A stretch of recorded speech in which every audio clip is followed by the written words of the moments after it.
Hey everybody, Bill and Dan from Trek Geeks here, and we're preempting our planned episode to discuss the life and contributions to Star Trek of the late, great Ken Mitchell.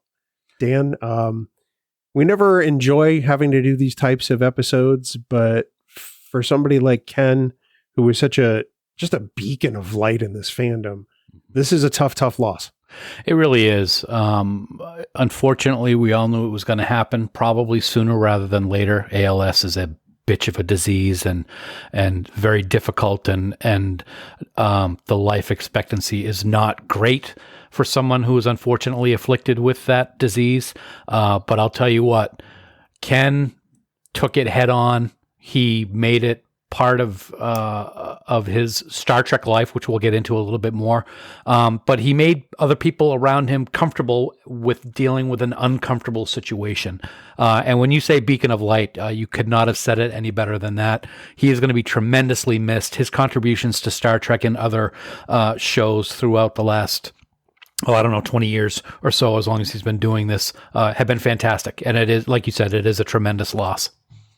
At the age of 49. I mean, Think about that. That's younger than you and me, and not by much. Not by much at all. It's kind of sobering to think that, he was so young and had so much more, I'm sure he wanted to do just in the scope of his family. Mm-hmm. He leaves behind his wife and his two children. And I can't imagine what it's like to go through having a loved one have this type of disease and just to watch the gradual degradation.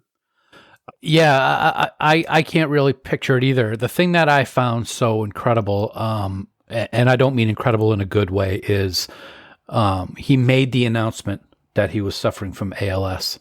And then over the course of the next couple of years, to see the change in him, to me, was unbelievably quick. Yeah. The different stages of which he was first announced it, then he was in a chair, then he couldn't speak, then he couldn't really move and speak. We got to see him in person in Chicago a couple of years ago, and this I said it just a minute ago. This is a horrible disease, and I can only imagine what it's like for family members to have to deal with this on a daily basis for 5.5 years, as his family did.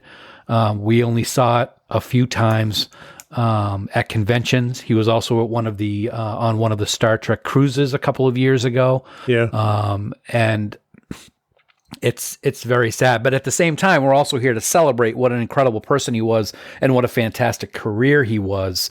As we're talking about, he actually passed away on Saturday, February 24th. On his social media accounts, his family posted, quote, "With heavy hearts, we announce the passing of Kenneth Alexander Mitchell, beloved father, husband, brother, uncle, son, and dear friend. For 5.5 years, Ken faced a series of awful challenges from ALS, and in truest Ken fashion, he managed to rise above each one with grace and commitment to living a full and joyous life in each moment," end quote. And that's 100% true. In all of the public appearances we saw of him after his announcement, that was exactly the case.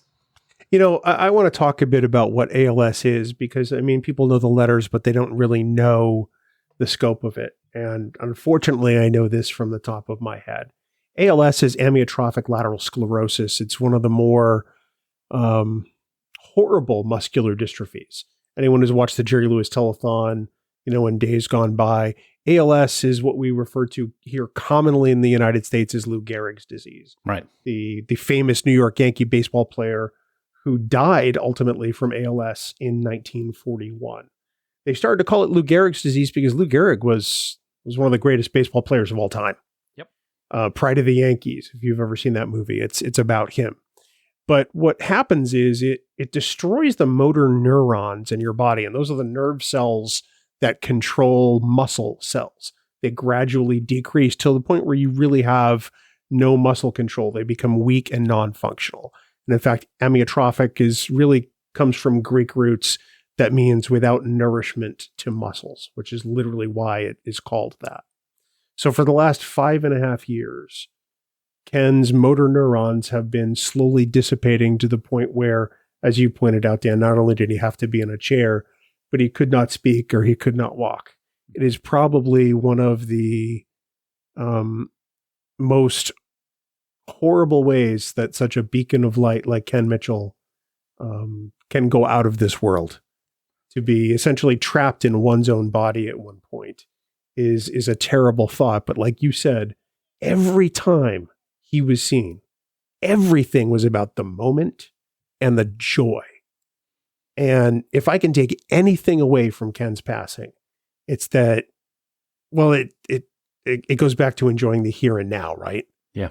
Was it that Picard says in The Inner Light, make now most precious, now will never come again. Exactly. Yeah. And that's what Ken did.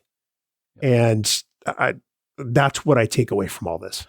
One of the things that really stands out to me, unfortunately, and I got to tell you, I really want to go on a Star Trek cruise someday because it was just very recently. They just docked yesterday, I think, from their trip. They're always a great time. He was on one a couple of years ago. He was actually on stage joking about it.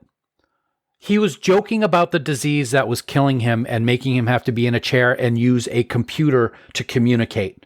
And he was making people feel more comfortable by joking about his own affliction. That's the type of person Ken was. We saw that firsthand in Chicago. And it does show the type of character that he has, or that he had, and the type of person that he was. And seeing the outpouring of love from all of the people associated with Star Trek who have posted their condolences and their memories of him is another testament to how deeply he affected the people that he worked with on the set every day. Well, on that same cruise a couple of years ago, he actually crowd surfed after that. Right. Right. And to have his body being supported by all of the Trekkies that packed that room was just an amazingly special moment. And this past weekend on the Star Trek cruise, they, as led by the mother of Klingons, Mary Chieffo, who was Chancellor L'Rell, they performed the Klingon death ritual. And I got to tell you, I teared up. I have not had the opportunity to watch it yet, not because I don't know it's there. I just haven't brought myself to see it, to watch it, because I'm sure it was very emotional for all of the people there. And as a matter of fact, correct me if I'm wrong, Bill, his passing happened after they left port. So all of the people on the cruise found out about his passing on the cruise. So it was news to them during it. I'm sure that must have been very difficult to deal with.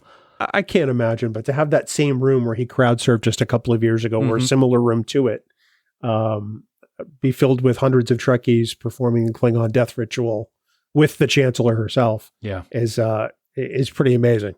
Yeah, it really is. Let's talk a little bit about what Ken has contributed to Star Trek, because this, in terms of our fandom, is just as lasting a legacy as Ken's joy. There wasn't a time all that long ago when you and I were saying that Ken Mitchell should play every Klingon in the pre-TOS era, and I still stand by it. Because he pretty much did. Yeah, he was fantastic. Of course, we were in Vegas when they were just releasing imagery of Ken as Cole in season 1 of Discovery, a relative of Core, which I thought was very cool that they kept that tie to the Next Generation, to the original series. And he did a fantastic job as the main villain, if you want to call him the villain, in season 1 of Discovery, of course, playing Cole in season 1. And I'm sorry, spoiler alert. It's been around for years. He of course dies in that, but Ken kept coming back as different Klingons. In season 2, he was Kol Shah, and then he was Tenavik. In season 3, this is what I love the most about what they did in Star Trek with Ken is he had already announced his disease, and it was progressing rapidly, so he was unable to walk. In season 3, they were able to write him into the storyline playing a human scientist by the name of Aurelio. And they built a special chair, a futuristic looking wheelchair, so to speak, so that he could be on the set moving around. He still had his speech at that point, so he was able to do his lines and everything. And it was a great character. I really liked that character a lot. And then in season 4, he was not in season 4, but a starship was named after Ken. The USS Mitchell was named in Ken's honor, which was just wonderful to see. And also, he did some voiceover work in Lower Decks, so he has run the gambit in Star Trek, and he will forever be part of Star Trek history, lore, fandom. Anything you can think of, any positive word that you want to think about his contributions to Star Trek, they're all there. You know, I'm grateful to CBS and Alex Kurtzman and, you know, the various showrunners on Discovery and Lower Decks for finding ways to keep Ken working. Mm-hmm. You know, because, I mean, he's an actor, you know, his skills are being able to inhabit characters and to bring them to life. Yep. And they found a way for him to still keep doing what he loved while he was still going through these daily trials and challenges with his muscular dystrophy. Yeah. I my hat's off to them too for treating him like family.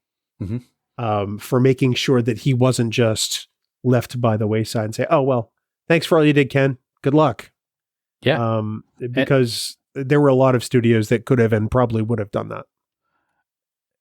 People like Michelle Paradise tweeted out stuff, and they all considered him family. You know, it's one thing whenever somebody gets announced as being part of a Star Trek series, we the fans always, or I don't do this anymore because I'm not on what was formerly known as Twitter. We'd always send a tweet out that said, "Welcome to the family, the Star Trek family."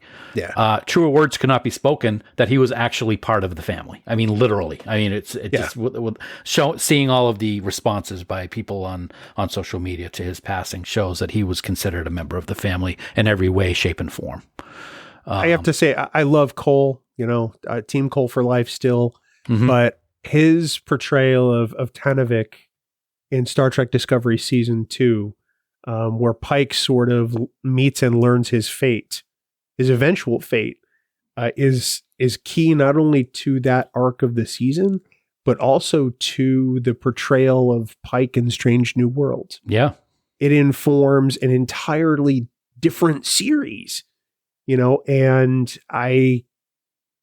it left quite an impression and a mark on me.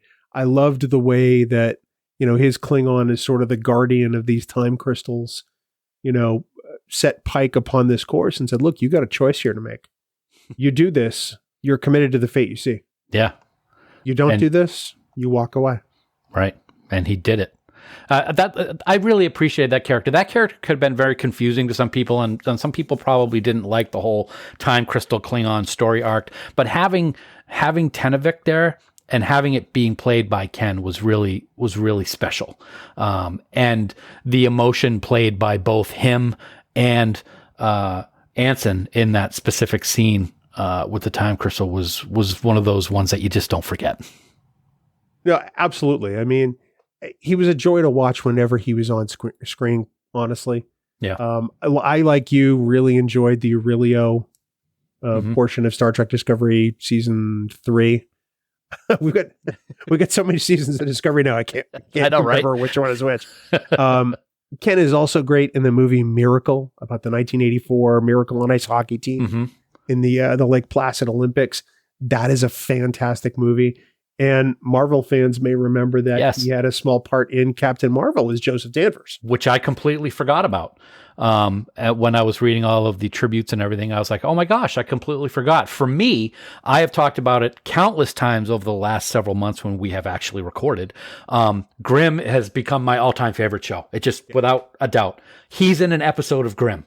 And that makes me so happy to be able to say that that he was in my favorite show. He played a Bloopbot, which basically is a werewolf, and his name was Larry McKenzie. He did not suffer a very good fate. A lot of the Vesson in that show, which mean the creatures don't usually fare too well in Grimm, but he played a great character. And in the episode, people were basically it was the whole idea of where Bigfoot came from. He was kind of like a Bigfoot.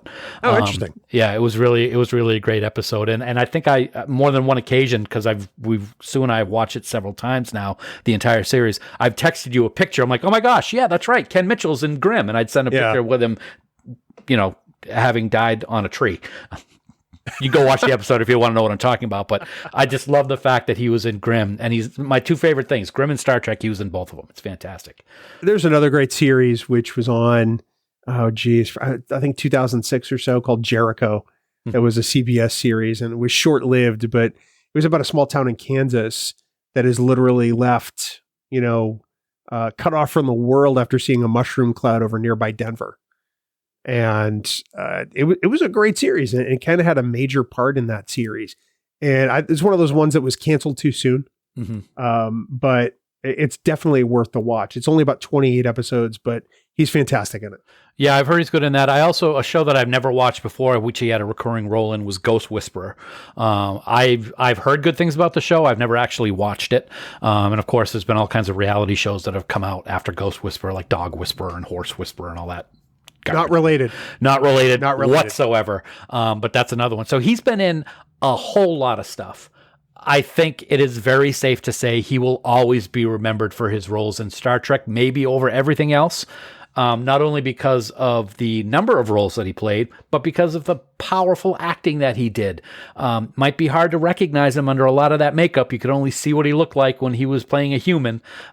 But definitely, like you said, Team Cole all the time. I love the fact that in a lot of pictures that we see at conventions, he's wearing his Team Cole hat. I think that's absolutely fantastic. Collective, yep. Yeah, the Collective. And also one of the things that is very near and dear to my heart, and I'm sure yours as well, when we were in Chicago, our good friends and fellow podcasters, Emily and Mike Bovia, put together a collage of all of Ken's characters in a giant poster, and all of the people that were at the convention from the Trek Geeks podcast network signed that, and they presented it to Ken at that convention, which was just an incredible thing to do. And my understanding is that he was very happy to receive it. And that's always something that's very special to me. Absolutely. I had the chance to get his autograph before his diagnosis was announced.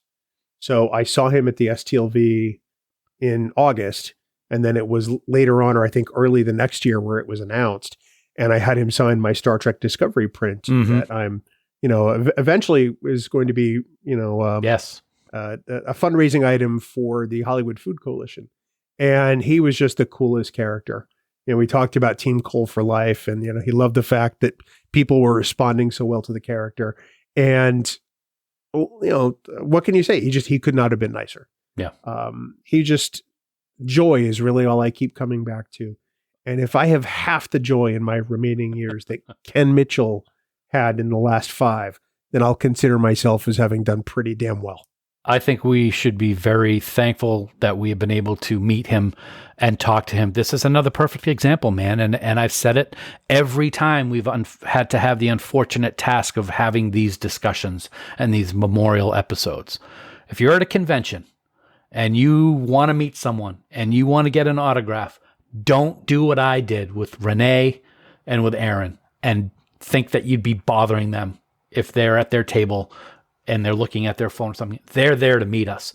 Go up there, tell them you enjoy what you do, what they've done, get that autograph, get that selfie, because you never know when you're not going to be able to do it again. And unfortunately here we have another situation where that's the case. Unfortunately, it is sad but true. Well, he was with us for a time, and now he belongs to the ages. Ken Mitchell has been welcomed by the Warriors of Sto-vo-kor, and we absolutely will miss him a great deal. We will return next time with our regularly scheduled episode, but for now, this has been a special episode of the Trek Geeks podcast. Thank you so much for listening. Ken Mitchell, November 25th, 1974 to February 24th, 2024.